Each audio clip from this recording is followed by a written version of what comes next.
Pongal ரிலீஸாக game changer, மதகதராஜா என 2 படங்கள் வெளியாக இருக்கும் நிலையில் மிகுந்த குஷியில் இருந்து வருகிறார் நடிகை அஞ்சலி. இதையடுத்து கேம் சேஞ்சர் படத்தில் தனது கதாபாத்திரம் சர்ப்ரைஸ் நிறைந்ததாக இருக்கும் எனவும், படத்தில் நடித்தபோது உணர்ச்சிபூர்வமாக மறக்க முடியாத விதத்தில் இருந்ததாகவும் கூறியுள்ளார். நான் ராம்சரண் மனைவியாக வருகிறேன். எங்கள் இருவருக்கும் இடையிலான உறவுதான் கதையின் மையக்கருவாக இருக்கும். ராம் சரண் பாசிட்டிவ் எனர்ஜி எல்லோரையும் ஊக்கப்படுத்தும் விதமாக அமைந்தது.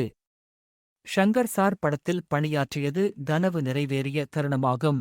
நான் இதுவரை பல படங்களில் பக்கத்து வீட்டு பெண் கதாபாத்திரங்களில் நடித்துள்ளேன். ஆனால் இந்த படத்தில் 90களில் இருக்கும் குடும்ப தலைவி போன்ற லுக்கில் இயல்பான தோற்றத்தில் தோன்றியுள்ளேன். தற்போது நிவின் பாலியுடன் இணைந்து ஒரு படத்தில் நடித்து வருகிறேன். இது தவிர தெலுங்கில் சில படங்களில் ஒப்பந்தமாகியுள்ளேன் என்றார்.